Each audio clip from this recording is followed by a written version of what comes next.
Hello and welcome to a Smurpy video, and today we are looking at Boom Studios Power Rangers Unlimited 1, Countdown to Ruin. Now, as much as I love the Power Rangers Unlimited specials that do come out, and they are individually titled, I would like them to be a bit more looking at it as a long-term plan and actually numbering them correctly. 1, 2, 3. This is the third one we've had in the last year, I think. I feel like that would be a little bit better, but they seem to come in waves of 2. That's how I look at them as well. And they also seem to focus on characters that are sort of supporting characters in the current Power Ranger series. So this one is, if I get my camera correctly, is based on Andros's journey just before he hooks up with the Omega Rangers. So it's very nice to have Margaret Bennett back on the book. She did a stint a couple years back where she did Beyond the Grid. That I think it was about 9 to 10 issues she did, or maybe it was 9, I can't remember. She did a run anyway. And the illustrations are by Anna Kowalski. I hope I pronounced that. Sandra at the end, sorry. That's why I say her full name. And Giuseppe Cafaro. Now, I apologize if I said those names wrong. So they're sharing the artists, duties, etc. So we get this moment where Zane has been badly damaged, like in Power Rangers in Space. We all know the story. He was badly damaged. We don't know how, the whys, or the who. And basically, he talks about his name being called, and then we revert back to that moment where Karone is taken by Tarkonda 13 years ago, before this moment. And he runs off to his home to see that his home is burning, his parents are dead, and then Zane comes in to see him. You know, he's his best friend, and he says the Power Rangers are here. So even in darkness, Zane could see something good at the end of it. And he had already been orphaned, just so it's out there. He had already been orphaned, and, well, Andros has pretty much followed him now. So these new Power Rangers in Space, have arrived, and they ask them to come join their family. So they create a family. So you have Mavi and Dazaz, I think that's how you pronounce it, and they are a couple, are married. Then you have Eddie and Narrows, who have a sibling rivalry, and then Kaylee and Yazoo, who are the truest of friends. So like all things that we've seen in Power Rangers, Zane is the funny guy, you know, and he fits in really easily with people. We saw that in Power Rangers Space. And we saw Andros get slightly jealous about it. They also talk about Safe Haven in this book as well. And they also talk about a gold Omega Ranger, which is said to have the power to revive the dead. Now, that is sort of a hint towards the next Unlimited story, I believe. That's the idea, because that is around the Death Ranger. So that will be interesting to see that. And then he reverts back. The only time that he felt like you needed him was when he was breaking down over his family, because he's, you know, he's a kid. He's gonna miss his family as well. So they start playing and growing, and the toy that Karone was going to destroy, Andros decides to burn it because she's not here, so it shouldn't be here. And then when the time came, they decided to join the Planetary Defense Syndicate, where Andros perhaps had more resources to search for Karone rather than being Power Rangers.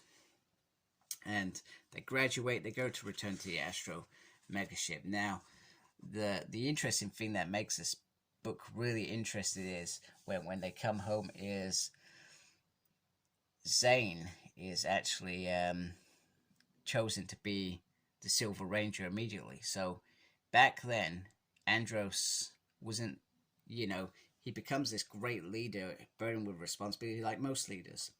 But he's not chosen to be a Power Ranger, not by the Rangers.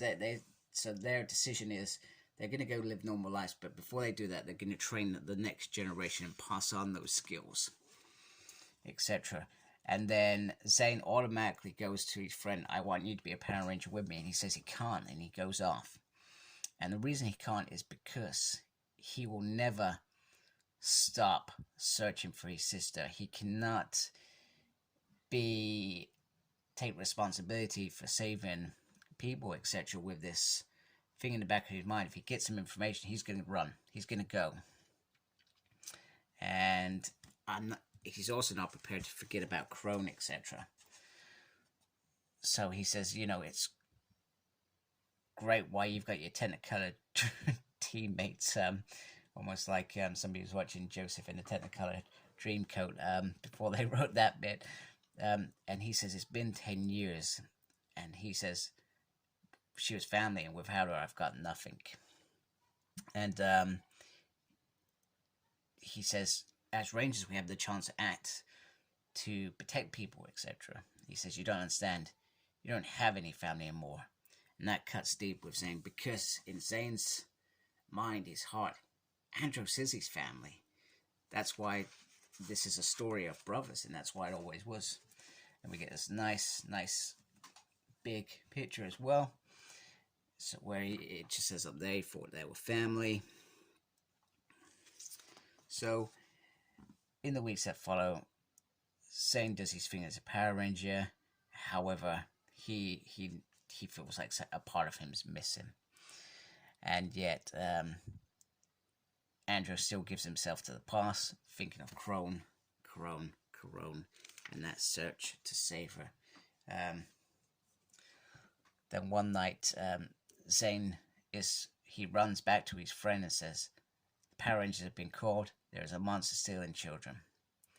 So he gives up everything that he's meant to do to find his friend, because this may be the clue to finding his sister.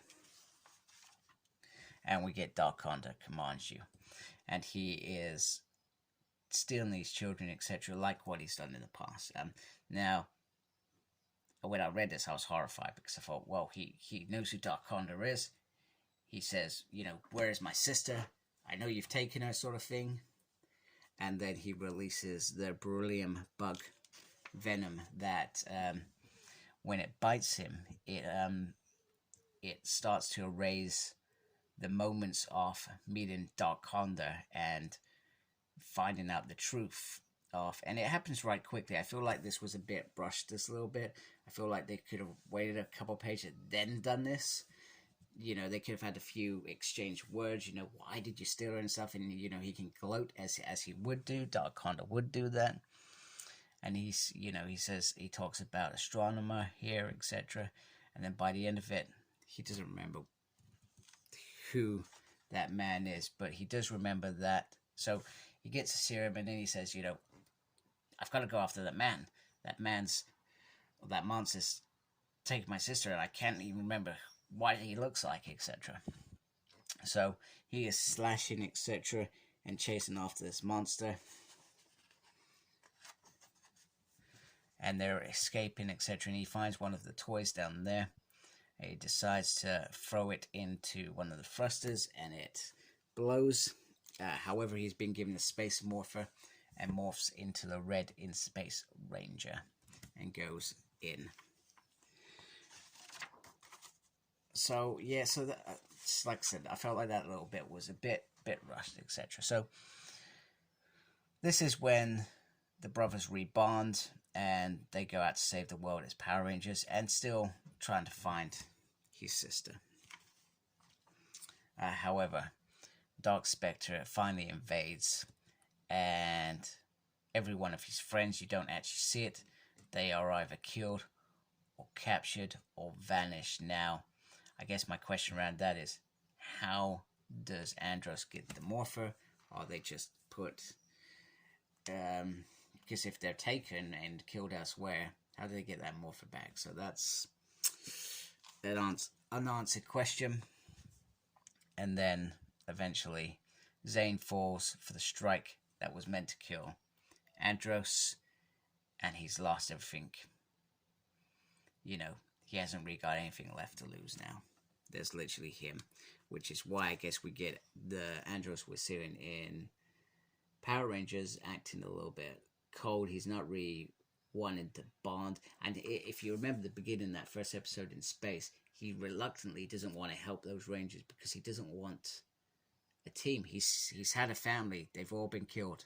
Why would he do that to himself again? So it sort of all makes sense. So it's well done. And the frustrating thing is the Omega Shuttle gets stolen, and he is stranded in the ruins of KO. However, there is a call that comes in, one from a Red Ranger on a distant planet. It reminds him of Zane's voice. It sounds like help at last, and it also feels like home, or welcome home.